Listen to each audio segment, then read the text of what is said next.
All right. Hello. Hello, friends. Welcome back to Talking Sports at Work. I am Derek Persley, and I've not been around much lately. I know it's been probably a couple of weeks since we've done an episode. It's a very, very busy time of year for me at the end of the year for a lot of reasons. And plus, just was not in a mood to talk about a lot that was going on with football for um, reasons that I'm sure many of you can understand.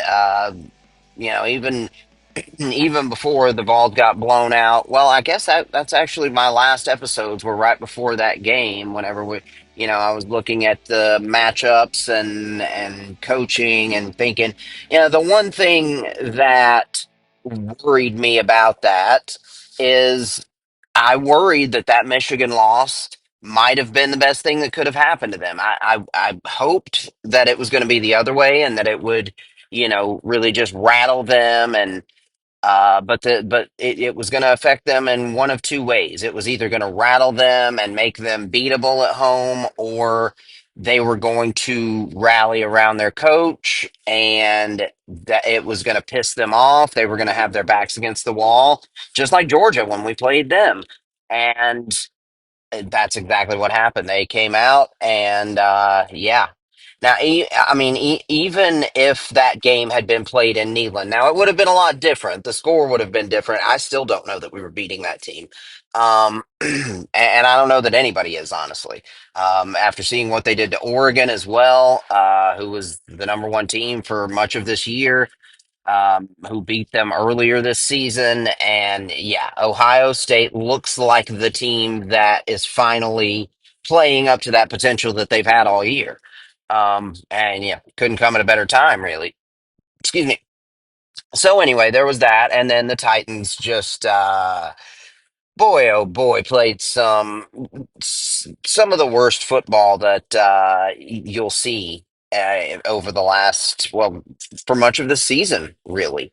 There was a period there when about halfway through the season, after Levis got benched or had that injury, whatever it was, when he came back, and it looked like, okay, maybe that was the best thing for him, and he's on track now.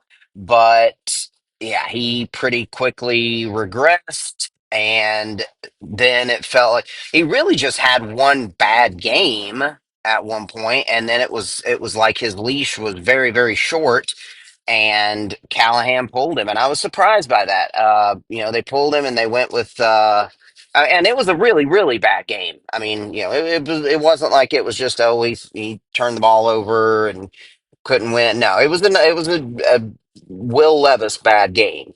But I was still surprised, given that there's really nothing that we can accomplish this season, that they pulled him and started Mason Rudolph for a couple of games there, and then you bring him back at the end of the season. Now, the only reason I could see behind that was maybe it was a little bit of tanking.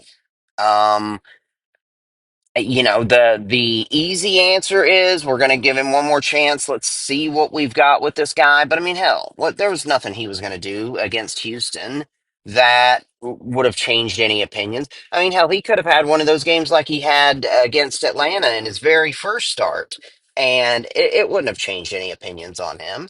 Um, so yeah, I think the reason they started Levis as much as anything, I think it was a bit of a tanking move, and I don't hate them for that. I don't mind it. In fact, I like it.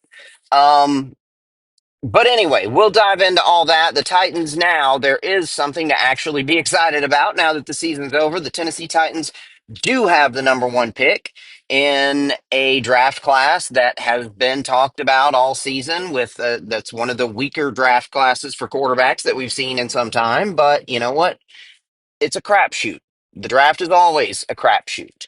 And Shador Sanders would come with a lot of national attention, would come, and I don't mind any of that. I would like that, in fact, to get the Titans some national coverage. I mean, we haven't had anything like that. At least we had it a bit with Derrick Henry for a couple of years when he was really hot, but outside of that, the Titans have really never had that, superstar player that's just gonna, bring national attention and media coverage to the Titans. So I think that would be cool. Um, I think that's a plus for him. You guys know if you've listened to the show that I have not been a huge fan of his as an NFL prospect all year. But at this point, I am more than ready for the Titans to roll the dice. I don't know that there's any better. I, honestly, as a quarterback prospect, I actually kind of like Cam Ward better. Um, I think he's got a better arm, and I just see him as having more of the tools that you would want, and potentially, being better. But it's not. It's close. I mean, neither one of them are superstar. Yeah, I mean, neither one of them are no brainer number one overall picks in my mind, or really many other people's. Um, and so, given that I know how much of a crapshoot that the draft is, and given that they are so close in my mind, where it's kind of like 1A and 1B, I'd be fine with us taking Shador. For the potential that he has, for the star power that he would bring, and just because that he's going to be prepared, and if he has the physical tools, he's been raised his whole life for this. Um, being Dion's kid, being the son of one of the greatest players in the history of sports, really. But, being a professional athlete's kid, being brought up in the sport, being coached by his father in college, that he's going to be mentally prepared for all that's going to come for an NFL quarterback. Um, so that's something. But there's a lot of angles to this, a lot to dive into, a lot to talk about. We'll talk about that, as well as the playoff matchups are now set for the NFL. The Final Four playoff in the college football playoff is all set. So we'll dive into all that stuff, as well as some coach firings, some other potential exciting offseason stuff, and yeah, whatever. All of that good stuff here in a few minutes. I'm going to take a quick break and I'll be right back.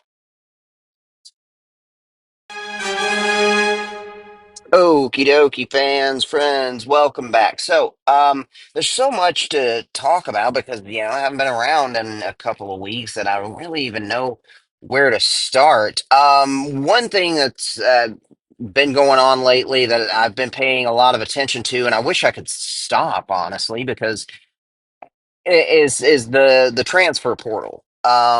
Tennessee for the second year, really for the third. It feels like we lose a lot of good players every transfer cycle. Last year it was like there was this mass exodus from the secondary. This year, for some reason, there's this mass exodus from the wide receiver core. I don't know what all goes into this or why these decisions are being made, but the one that really surprised me was Squirrel White. I couldn't believe that when I saw it.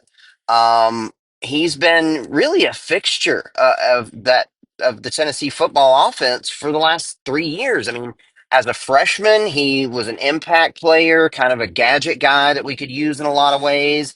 As a sophomore, he was one of the better slot receivers in the SEC. He didn't really live up to expectations this year. For whatever reason, whether it was chemistry with Nico or whatever it was. I think many people expected him to really break out and go for big numbers and maybe be all SEC and have a great year this year, and he just didn't. Um, and so I don't know though. I was very surprised and a little hurt to see him leaving. Um, I didn't even know that Mike Matthews was considering leaving until I saw that he was staying. So I guess I'm glad I didn't know about that because that would have just been some worry on my shoulders, on my mind. Um, but he's staying. Braylon Staley, who was a four-star recruit in last year's cycle, will be there. Um, and then I think who else? I can't remember. Brew McCoy's gone. Dante Thornton they're both out of eligibility. Squirrel White's transferring now. Leacock, Nimrod, those guys are transferring. I was disappointed to see Leacock go because I know the potential he has. Um, and that sucked. Nimrod, he, I wasn't that surprised by him. But seeing all these guys leave, because you think, as a fan, if you don't know the details of what's going on with, whether it's NIL money or whether it is some issues of chemistry with the quarterback or whatever it is, um, you don't really know. And so usually for me, the assumption is that these guys are leaving because they're worried about playing time. That usually seems to be the number one reason. Although maybe money is a bigger deal now. But I find it hard to believe that Tennessee NIL collectives could not match anything that anybody would get anywhere else. Um, so I don't know what that players would be leaving for more money elsewhere. Um, but like you saw last year, all these guys who were starters in the secondary left. And I didn't understand that. I mean, we ended up with a very good secondary anyway. I mean, Jermon McCoy, although he couldn't do enough against Ohio State, but nobody can against those receivers. But I still say he's one of the best in the SEC and maybe one of the best in the country. Ricky Gibson was good. The safeties and obviously Boo Carter was a big deal. Um, but anyway, you saw these guys leave and they were, starters. And I didn't know, were they worried about they were going to lose their positions to these younger guys, or was there just more money or better situations elsewhere? And then it's kind of the same thing now with the receivers. I mean, you look at especially Squirrel White, he would have had no reason to really worry about playing time, so that wasn't the issue with him. Leacock, you got to think would have probably been a starter or at worst, a big rotational piece with McCoy and Thornton gone. Oh, Brazel's the other one who's still there, who has been good for us, by the way. So we've still got three good ones in Brazel, Matthews, and you hope Staley, who's a speedster, will uh, be able to play a big role this year. Um, but that's it. That's all that's on the roster right now. And anyway, so but you look and you think, well, Leacock probably would have been a big rotational piece. I mean, unless he's wanting to go somewhere and just be the number one guy.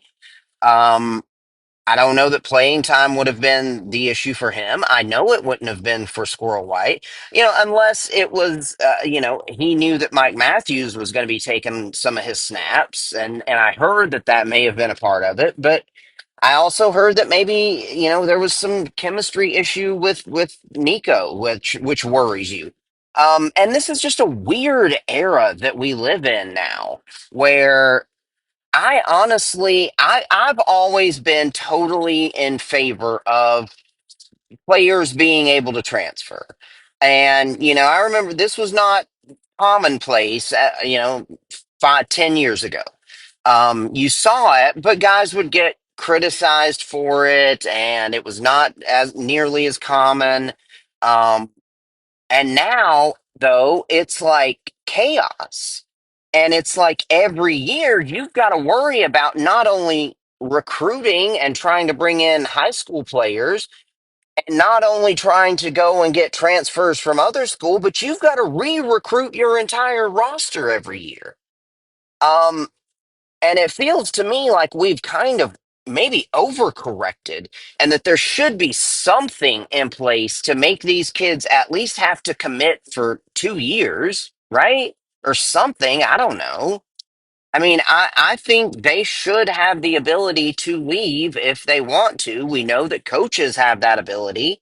If there's a better opportunity, they can drop it at any point and take off to the NFL, take off to another school. And so it really was never fair that players were more trapped into their commitments than the guys that are supposed to be their leaders. Um, but now it's just like it's too much. Like you've got to worry about losing some of the best players on your team, some of your favorite players every year. And it's just there's always a lot of roster turnover in college football. That's just the nature of the sport. But now it's crazy. I mean, now there are entire, half your roster could be turning over for even the good teams. And you've got to recruit high school kids, just like always. You're going to have guys graduating and going to the NFL, just like always. But now you're also losing guys to the transfer portal. You're bringing in more guys from the transfer portal. And, I can get why, Dabo's kind of got that mindset that he's had about wanting to keep things the way he's had them, where you recruit players, you bring them in, you develop them, and you know that's how you build your team. But I, that's just not the way it is anymore. It's a very new era in which we live. And look, I've always wondered about my opinions on these sports topics, how biased I am based on what's going on with the teams I like. Like I see these things happening, a player will make a decision or a coach will do something or whatever, and I'll say, you know what, I'm okay with that. And then I'll wonder, well, I wonder if it was the Vols or if it was the Titans, if I would be okay with it. And so now that the Vols are consistently losing all these players every year, it makes me wonder, is that why I'm starting to sort of walk back my opinion a little bit on the transfer portal, and it very well could be. Um, but it's such a new era already with NIL and paid players. That just in and of itself was going to completely change the sport. And then on top of that, you throw in the transfer portal, which is another thing that was by itself transforming the sport into something different. And then on top of that, you've got all the conference realignment and the expanded playoffs and all that stuff that was on its own going to transform the sport. And so it's becoming something that I'm not saying I'm against any of that, but it's totally changing everything. And it feels like things are getting a little bit too chaotic and a little bit too wild, and there's not enough oversight and there's not enough commitment to this. And again, I know that some of those feelings are biased on my part, just being a Tennessee fan and having to see players that I really like.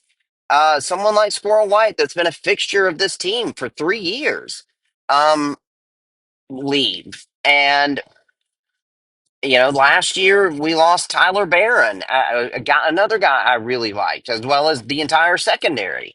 Um, we lost Elijah Herring a year or two before that, or I think it was the year before, may have even been the same year. I don't know. And, he was another guy that I really liked and thought was gonna be something. We lost another linebacker or two this year, and so it's just such a weird situation. And now the thing is, and this is what they talk about on the national media with it, is that a lot of it is relating to depth and how you used to have at Georgia, Alabama, Ohio State. Um, they would have the revolving door of when one 4 or 5 star player goes off to the NFL, they've got another one coming up right behind him. And that's not so much the case anymore. And it's not just that way for, those recruiting powerhouses. It's that way for everybody now. Depth is just not a luxury that anybody really has anymore because guys don't want to sit and wait their turn when they can go play somewhere else, and it's hard to even blame them. Um, but this is something that it's really, I don't know, man. There's a lot to this, and that's why it's maybe even just kind of personally overwhelming for me. I can only imagine what it must be like for these coaches. Um, but losing all these players, and then we're also trying to bring in a recruiting class. We've got the 10th or 11th ranked recruiting class, which is kind of a good thing, but in some ways is also a little bit disappointing. We so far only have one incoming transfer, but we're expected to get at least that one from the Alabama freshman that was is from Chattanooga, I believe. Amari Jefferson or something. I think we're expected to get him. That would be a big addition. I was also hoping that we were going to get that Branch kid from USC, given how it had almost been a pipeline for us with USC transfers, with Valus Jones, Dante Thornton, Brew McCoy. I kind of thought this was going to be the next guy in that line, but he ended up going to Georgia. He and his brother, who's a defensive back. And so, anyway, there's just so much to this that I'm even losing my train of thought. And so it's just so much with trying to keep up with who's leaving, who's coming, where are we in recruiting. And, I worry that overall, and here's the thing. This is the overall picture that I have right now.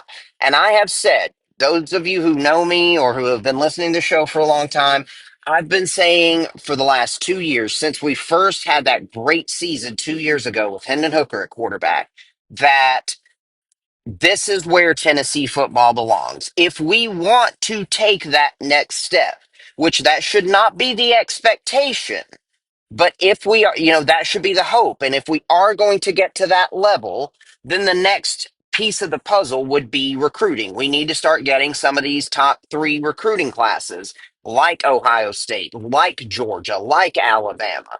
Um, and if we can do that, like Texas is now doing, if we can do that, then we will truly be up there among the elite programs in college football. But I don't think that that should be a requirement.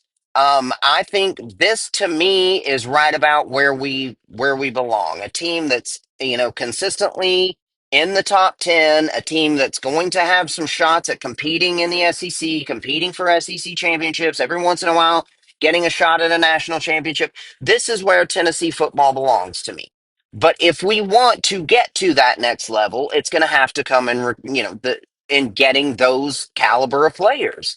Um, and there's a lot more to that. I could go into a lot more detail on that, but for now, suffice it to just recap it with that. The point is, I'm a little concerned that we've kind of plateaued. And again, I can't say I'm terribly disappointed. I mean, we have to remember where we came from. Josh Heupel took over a program that was in the friggin' toilet, the worst Tennessee football had ever been in its history, and he took it over and within 2 years had us back to a New Year's Six bowl. And now has us, in the playoffs, even though, that didn't work out very well.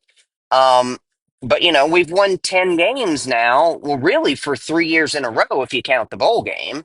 Um, but we've won 10 games in the regular season now, 2 of the last 3 years. So there's nothing to really be that unhappy about. But nobody, a line I remember from Game of Thrones is ambitious climbers are never satisfied on that second rung. Um, so even though, you want to be grateful for where we are, given where we have recently been, you want us to get to that. I mean, that's what you're competing for. You want us to get to that top tier and be able to compete for a national championship. And right now, it's starting to feel like maybe we've plateaued a little bit, and this is just kind of where we're going to be stuck now. As one of those good teams in the SEC, but not a team that's likely to win the SEC championship, not a team that's likely to win the national championship. we were definitely on an upward trajectory there, just, rapid fire going up for Heupel's first 3 years. But now it's kind of like, okay, this is, now this was his fourth season. The roster's almost entirely his. Um, and, we're still not even in, just barely in the top 10 in recruiting. I mean, a lot of them have us at 11. We're not getting those top tier recruiting classes. We're not tearing it up in the transfer portal the way Lane Kiffin is. Um, and even though we made the playoffs this year, we made a very quick exit. And, it just, the overall picture of Tennessee football right now is still very positive compared to where it was, but it just makes you wonder, like, just for me personally, it kind of makes me worry that this is as good as it's going to get. Um, but again, there is still reason to believe that we are going to be. I mean, Nico Iamaleava was a redshirt freshman this year. He's going to be better next year. It will be really entirely Josh Heupel's roster by next year. So you got to think that the fits will be better and that everything will be the way that he wants it. And hopefully we can get back to that explosive offense. The defense this year was better than it had ever been under Josh Heupel. So, assuming that we don't lose Tim Banks to a head coaching opportunity somewhere or something, then you got to think the defense is going to be great again next year. So there is reason to believe that we'll be better next year. But seeing the transfers, seeing, here we are again at, 10, 11, wherever in recruiting, we're not really doing all that much to, nothing eye popping from the transfer portal. And it's just kind of like, okay, are we in for another, it's crazy to say that this would be a disappointment, but are we in for another 10-2 season next year and, not making the SEC championship, maybe, making the playoffs and then another first round exit? I mean, that's crazy to think that we would be disappointed by that. But just right now, I think given the way the season ended and the way everything is right now, it's just hard to not have a bad taste in your mouth. Also, not to mention the fact that it was weird having our season completely over before Christmas. I mean, even when we weren't doing that well, at least we still would have the bowl game to look forward to, and that was something. And now, it was like it was everything was cut prematurely short. And so that was just another weird factor. And there's a lot that's going to change. I mean, I think they're going to change the seating, if nothing else, for the CFP playoff thing. And if they would have had that done correctly this year, we would not have been going to Ohio State for game one. In fact, we would have been hosting a game. Um, but, we'll see how that works out. We'll see if it works out in our favor next year. But a lot's changing, and I think, and I've said this all along too. I think this transfer portal thing, people were talking about how it was just going to transfer portal and NIL were just going to have power even more concentrated at the superpower schools. And I said, no, I don't think that's the case at all. I think it's going to even things out, if anything, and that's what it's done. And for teams like Georgia and Alabama, that's not necessarily a good thing. For teams like even us, that's a historic football powerhouse, but hasn't been that lately, it's kind of now starting to bite us, it feels like. But, we'll see. This is a new era and a lot's changing. And I know that whole thing was kind of all over the place, but that's just, it's hard to not have a bad taste in your mouth with the way this season ended. And given the fact that we still are not in the top five in recruiting and that we've got a shitload more outgoing transfers, as far as I know, we've only still got one incoming transfer. Um, it's hard to not be a little worried about the state of our football team right now. So yeah, those are my thoughts, but I've got several months now to look at everything and to get excited, to find reasons to believe. And there are plenty of them, don't get me wrong. It's just hard to not come away with that being our last game and how it ended and all that's going on right now and not be a little negative. So, anyway, that will hopefully change. I'm going to take another quick break. And speaking of negatives, let's talk about the Tennessee Titans.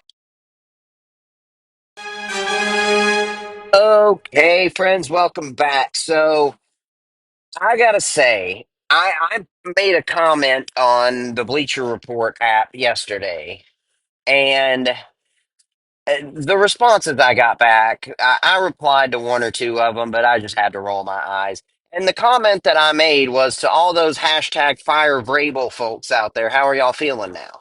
Given that we are inarguably the worst team in the NFL, and that he is the hottest head coaching candidate on pretty much every team's list. And everybody still wanted to, oh, he sucked. He had to go anyway. Blah, blah, blah, blah, blah, blah. Come on. I mean, I'm sure fans of the show will remember how I felt whenever they announced that they fired Mike Vrabel. I was blown away. I couldn't believe it. Now, I eventually started to convince myself, as fans do, that maybe it was going to be for the best and that it'll be nice to have a younger, offensive minded head coach, given the way the league is now. And, there's reason to be excited. I do like Rand Carthon as a GM, and there was apparently some conflict there with him and Vrabel, and so there was that. And, anyway, but I am still of the mindset that we probably would have been better off making it work with him. Now, that all can change very, very quickly depending on how this draft goes. And that's how important it is when you get the number one pick. I mean, we've only had the number one pick as a Tennessee franchise once before, I'm pretty sure. Since we've been in Tennessee, at least. Maybe they had it in Houston before. I don't know. But I remember one other time we had it. And that was the year that, I think we already had Mariota. And so we traded back with the Rams and just got a massive haul of picks, and they took Jared Goff. That's still going to be an option for us this year, but if that's the way and that's what surprised me about seeing a lot of fans and a lot of people talking about what they want us to do with this pick, because if you're thinking that we don't take one of these two quarterbacks, then you got to put somebody out there. Is it Levis? Is it Rudolph? I mean, are you hoping for Sam Darnold to come in and save the day? Because I'm going to tell you, that was a Kevin O'Connell miracle. He's not going to be that anywhere else. And if you're still feeling great about Sam Darnold after watching that Vikings Lions game last night, then I wonder if you're changing your tune this morning. Because Kevin O'Connell could do that apparently with about any average quarterback. We see now that maybe Kirk Cousins wasn't even that great. I mean, he was terrible in Atlanta. I don't think Sam Darnold would go. Now, the Jets destroy quarterbacks. It's what they've done for years. I've said that for years and years and years. But Kevin O'Connell appears to be the quarterback whisperer, the quarterback savior. And it appears he can do that with any average castaway quarterback.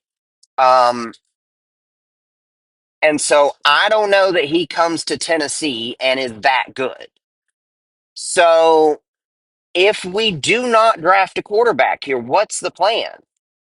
I mean, the only other option I could realistically get behind would be two paths, I suppose. One would be to trade back with, I don't know, the Raiders or somebody somewhere that it's going to get you a massive haul of picks.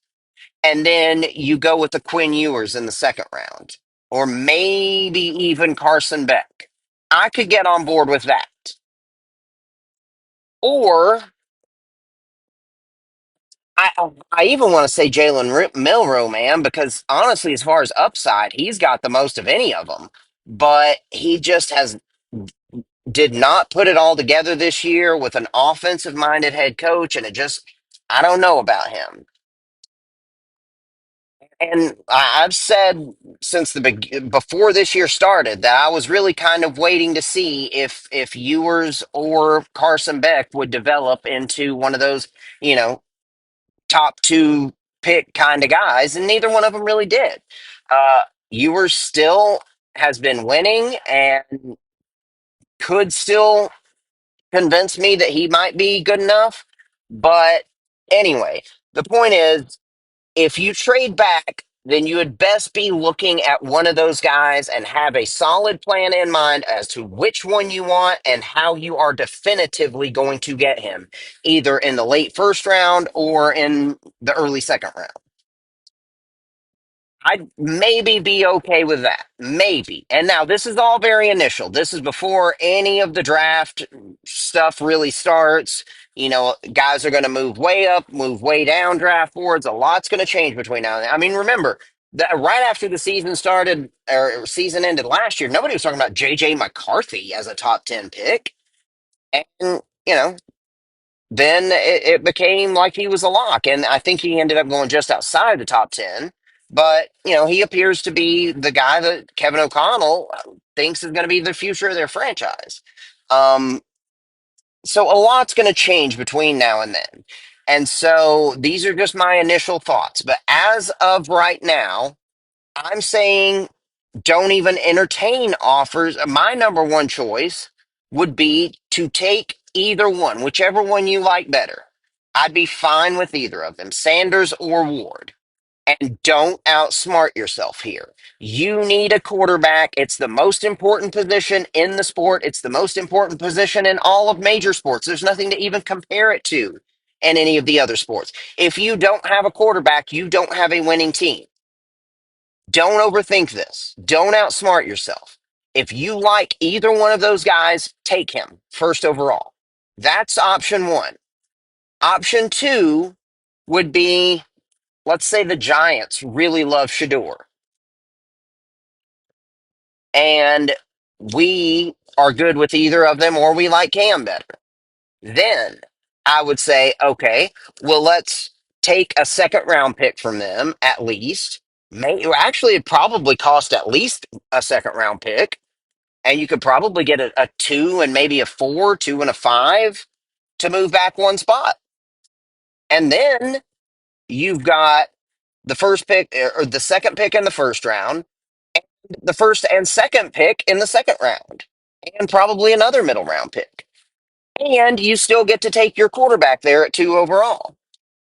That would be option two for me, if that's something they'd be willing to do.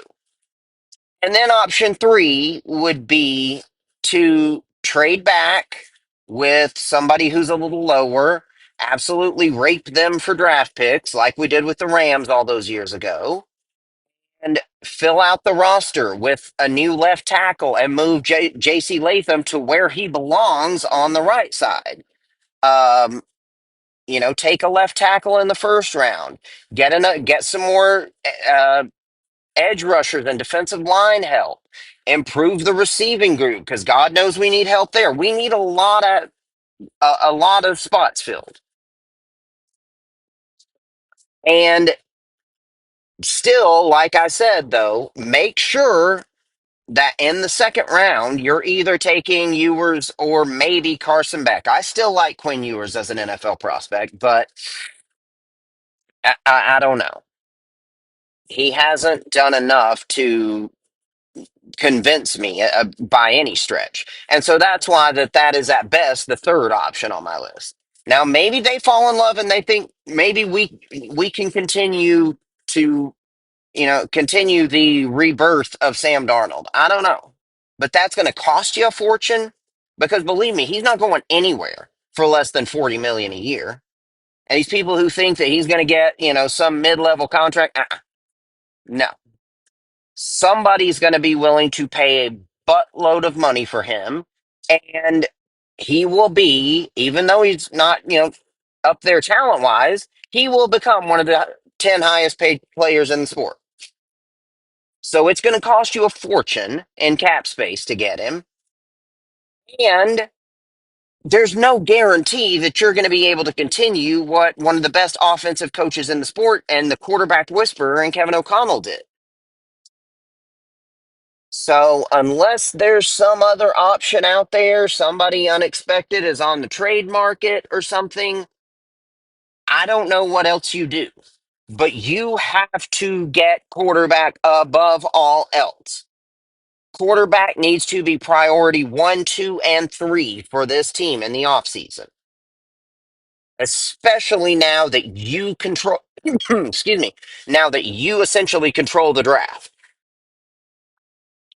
Will Levis is not it. He had ample opportunity in half of the season last year and almost a full season this year to show it. And there were many, many more embarrassing games than there were even decent games. He started to win me over when he had strung together a handful of pretty good games, but we still lost. He just wasn't making ridiculous mistakes and crazy, turning the ball over in eye rolling, eye popping fashion. Mm, So Levis is not the guy. Obviously, Mason Rudolph is not the guy. I don't know that I would believe in Brian Callahan or anybody to continue the rebirth of Sam Darnold in the way that Kevin O'Connell did. So unless there's some surprise trade candidate out there at quarterback, and I'm not even thinking about Kirk Cousins, by the way. So unless there's something else out there that I'm not seeing right now, you just worry about which quarterback do you like in the draft the most. If it's Shador Sanders, you put his name on the card and you forget about it. You start worrying about what are you going to do in the later rounds. If it's Cam Ward, then you see if the Giants, what they're thinking. Would they be interested in trading up? Other than that, right now, that's it. Don't overthink this. Don't outsmart yourselves. And don't go into next season still without an answer at quarterback. Anyway, those are my thoughts. I'm running out of time here. There were a few more things I wanted to get into, so I'm going to take one more quick break and I'll be right.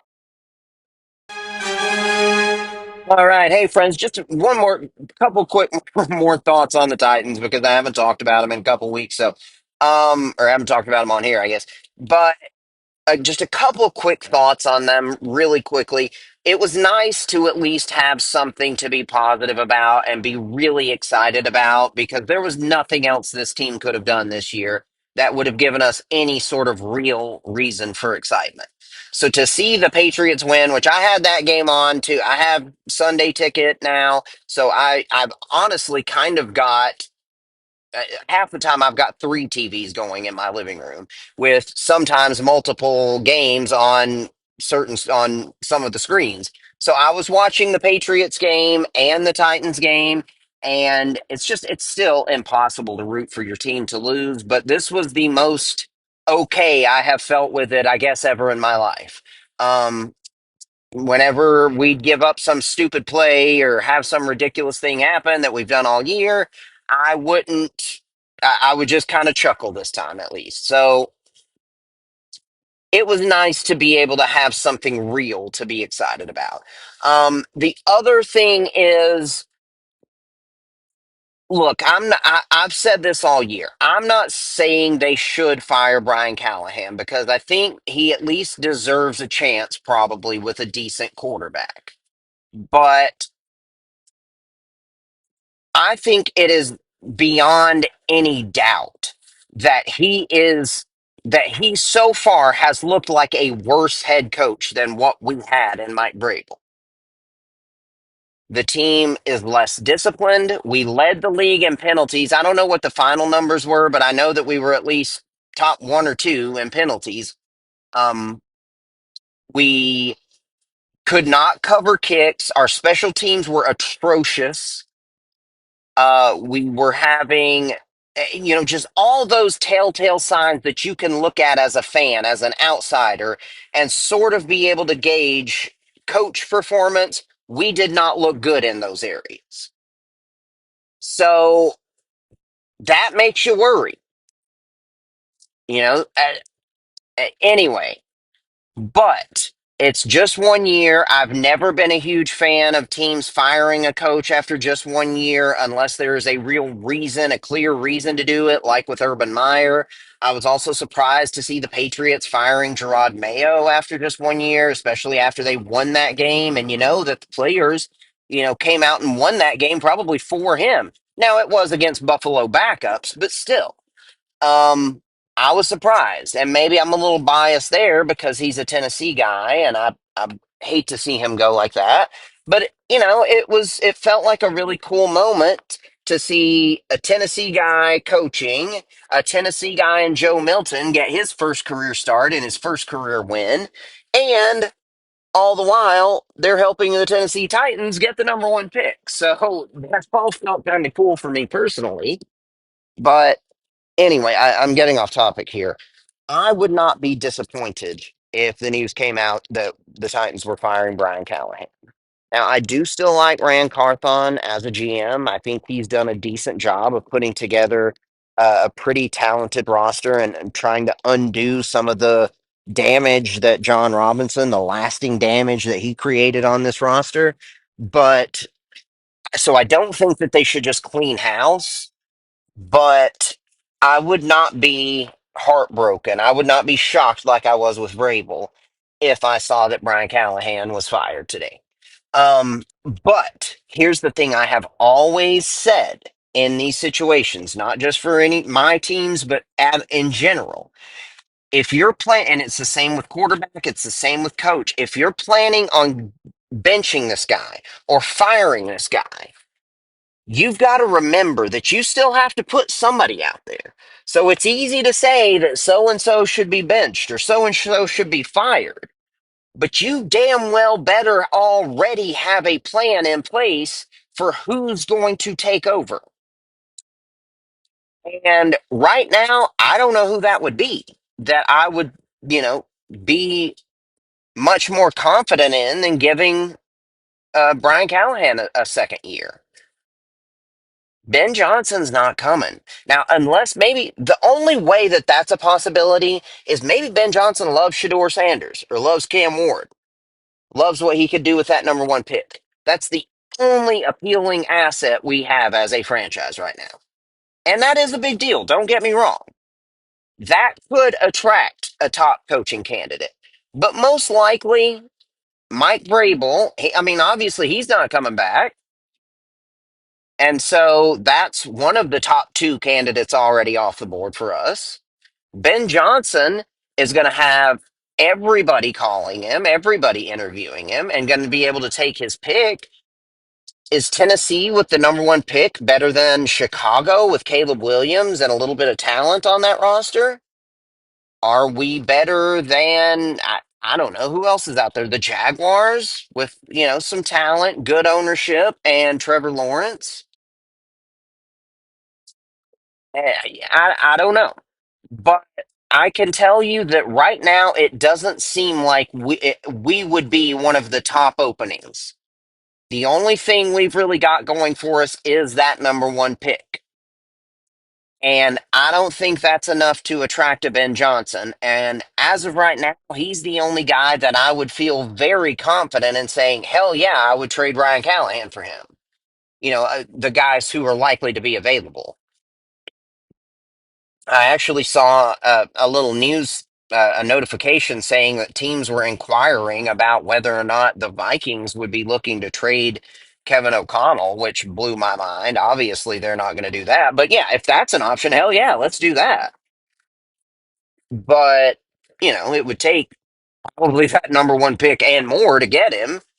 And so, anyway, the point is, I don't know that there's a realistic option for us that is a definitive upgrade over giving him a second year, to make it worth starting over. Ben Johnson, yes, but I don't know that we'd be able to get him. That's about it, though.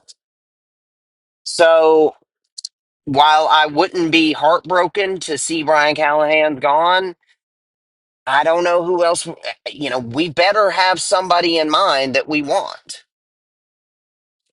So, anyway, those are my thoughts on that. Let me take one more quick break and I'll be right back.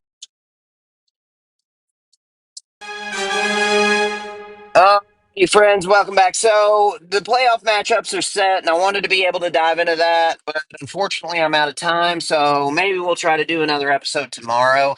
Um, guess I feel like I owe you guys multiple episodes. I know you must be so heartbroken without having my rambling to listen to for an hour. But yeah, maybe we'll try to do another episode tomorrow because I really do want to dive into some very intriguing matchups, including the one that really sticks out to me is one that looks like some people are overlooking, and that's the Steelers and Ravens. And even though the Ravens are one of the best teams in football, the Steelers are a team that they've had trouble with, and I don't think that was a very good draw for them. A lot of people are also saying that the Bills got unlucky getting Denver in the first round. I don't know that I'm agree with that necessarily. I think they'll be just fine. And then a lot of people are also totally overlooking. I heard Rex Ryan say that the Chargers might as well have gotten a bye in the first round since they are taking on the Texans, and I was surprised to hear that. But anyway, we'll dive into all that tomorrow. I hope everyone has had a fantastic 2024, and I hope you've had a great start to 2025. I'll talk to you again soon. Love you. Bye.